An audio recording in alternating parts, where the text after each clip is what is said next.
Ya kita lanjutkan Bang Syahrin. Jadi bagaimana? Nampaknya elektabilitas Anies yang begitu tinggi di DKI Jakarta belum menjadi kepastian ya?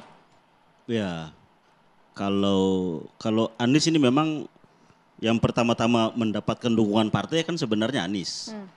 Baik itu yang pertama oleh PKB, PKS, kemudian Nasdem. Nah setelah itu ternyata bahwa perkembangannya memang betul politik sangat dinamis. Dan kita tahu setelah tanggal Senin kemarin kan ada 12 partai yang sudah mendeklarasikan Ridwan Kamil dan juga Suswono. Dan kita melihat bahwa memang pintunya relatif sudah tidak ada lagi kan tersisa PDI Perjuangan. Nah ya tapi besoknya kita mendapatkan kabar bahwa ada putusan MK yang membuka ruang itu. Dan memang saat itu ada komunikasi dengan utusan PDI Perjuangan untuk bahwa kalaupun peluangnya tertutup, artinya bahwa sesuai dengan undang-undang yang sebelumnya, rencana akan tetap didaftarkan. Waktu itu Anies dengan pasangan yang PDIP. PDI Perjuangan waktu itu ya. Waktu itu, belum tahu waktu itu siapa. Tapi ada rencana, itu kan terkonfirmasi oleh sikap dari PDI Perjuangan. Dan sudah ada komunikasi waktu itu. Sikap DPP atau sikap mana ini? DPP PDI Perjuangan yang mengutus Pak Mas Basara ya waktu itu. Dan memang sudah banyak di media publik kita lihat bahwa akan tetap mendaftarkan Anies dengan pasangan PDI Perjuangan saat itu. Walaupun menurut aturan waktu itu kan dengan deklarasinya 12 partai hanya tinggal PDI Perjuangan. Nah, pertemuannya hari Selasa jam 2. Tapi ternyata Selasa pagi kan kita mendapatkan putusan MK. Nah putusan MK itu membuka ruang kembali bahwa ternyata PDI Perjuangan bisa mendaftarkan sendiri dan sesuai dengan putusan MK peluang itu ada. Artinya bahwa pintunya kembali terbuka.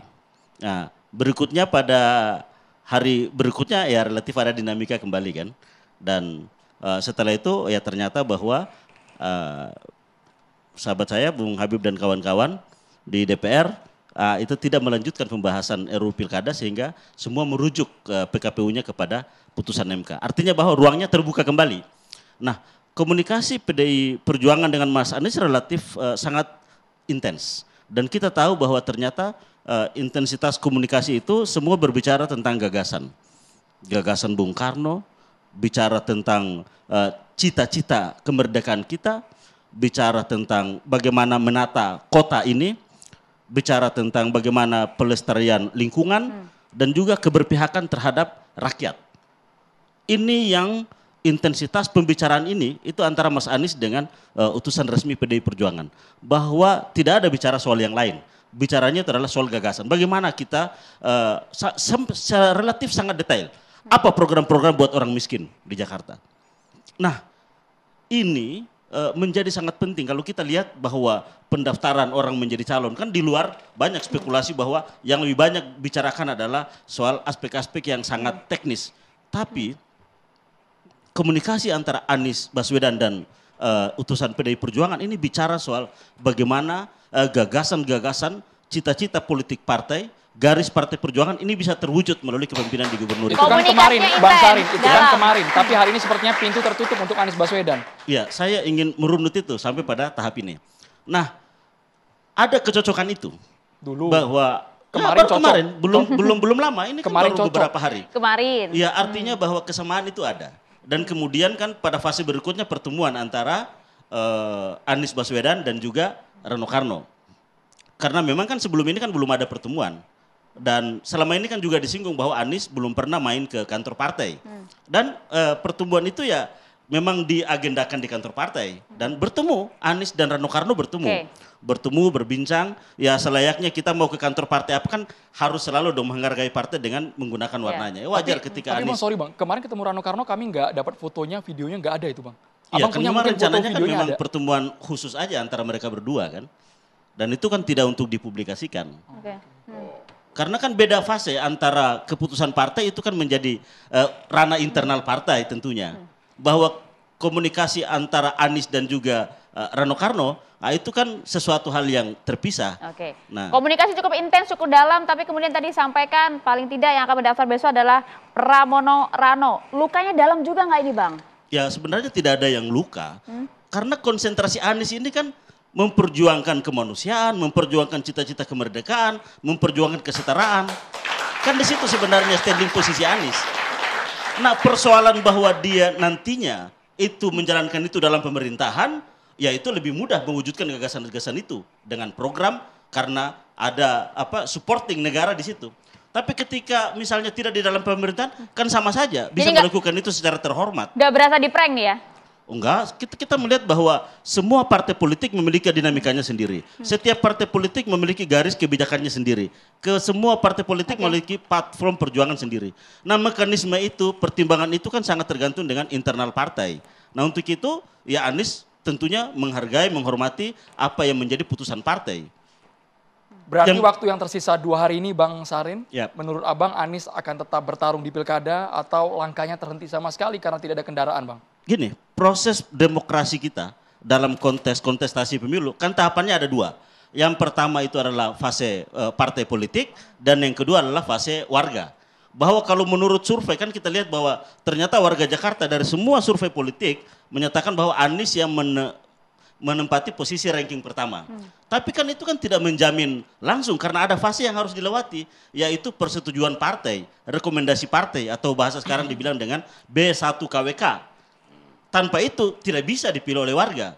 Nah, inilah yang fase yang ada satu tahapan lagi. Dan tahapan itu kan berlangsung mulai sekarang sampai dengan tanggal 29. Kita tunggu saja.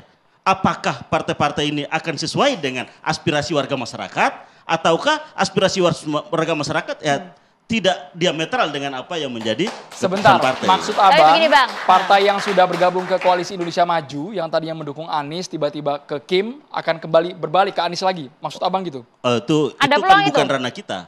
Itu kan ranah partai politik. Dari yang tadi Anda sampaikan maksudnya, artinya masih ada peluang itu? Ya gini, kan fasenya sekarang kan fase partai politik. Fasenya warga kan nanti di November. Nah, apakah nanti akan mendukung Anies atau tidak mendukung Anies? Ini kan sangat tergantung dengan partai politik. Nah, kapan negara membuka pendaftaran itu? Nah, tanggal 27 sampai dengan tanggal 29. 2 hari lagi Bang, sempit iya, 2 hari waktunya. lagi. Masalahnya apa? Yang dibawa oleh Anies kan rekam jejaknya. Yang dibawa oleh Anies kan gagasan-gagasannya. Bahwa yang memutuskan Anies maju atau tidak, ya partai politik. Jadi yang patut ditanya adalah ya partai politik. Kan begitu. Karena fasenya adalah partai politik. Nah, kami melihat bahwa ya setiap partai harus dihargai putusan-putusannya karena tentunya ada dinamika internal seperti tadi bahwa yang disampaikan oleh Bang Gun Romli tadi bahwa ya ada pertimbangan, Anies menjadi pertimbangan juga, bahwa kader yang lain juga menjadi pertimbangan dan itu kan harus dihargai bahwa kita ingin mewujudkan demokrasi kita yang sehat dan pilar demokrasi kita ini adanya di partai politik. Makanya kesehatan partai politik kan harus kita jaga. Dia berfungsikah sebagai agregator, artikulator dari kepentingan rakyat? Berfungsinya kah? Apakah partai politik menjadi instrumen yang baik untuk melakukan rekrutmen kepemimpinan politik? Apakah partai politik ini betul berhasil membangun pendidikan politik?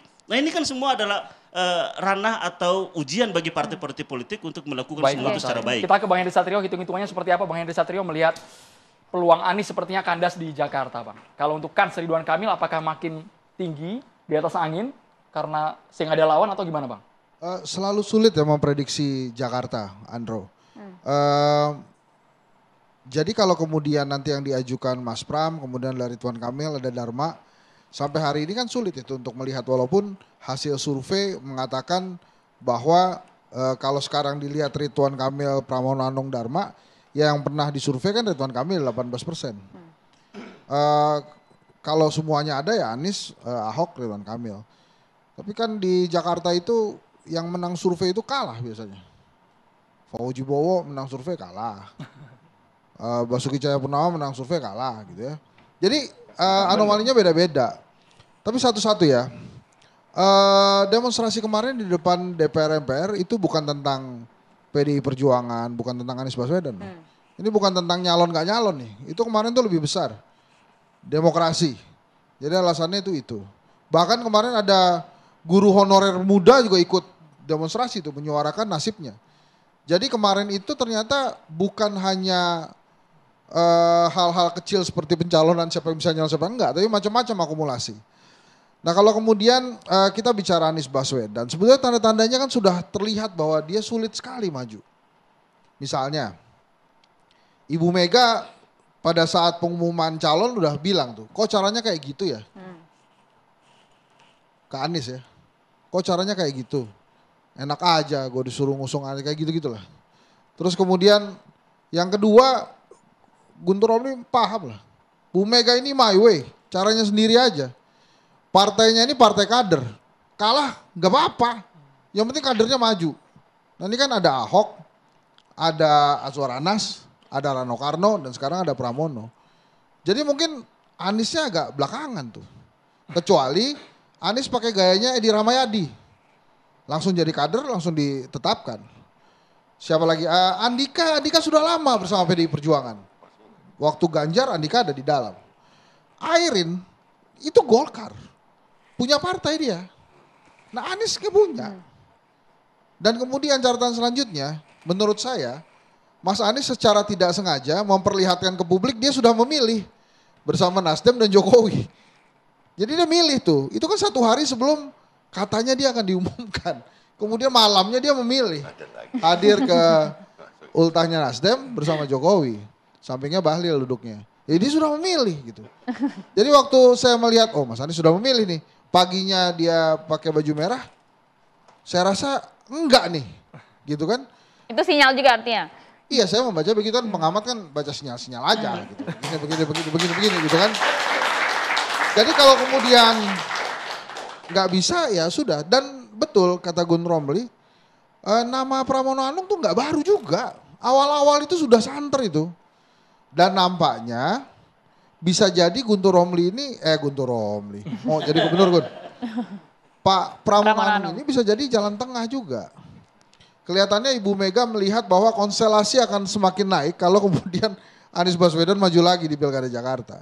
Makanya dia kan tokoh bangsa nih, diturunin tensinya, dipasang Pramono Anung. Naik ini dalam arti apa Bang? Ya naik lah kalau misalnya Anies Baswedan maju, kan langsung semuanya terbuka. Kemarin demonya itu pasti untuk Anies, padahal kan enggak kan? Padahal enggak. Nah apakah kemudian otomatis Anies Baswedan tertutup karir politiknya? Ya enggak juga gitu kan.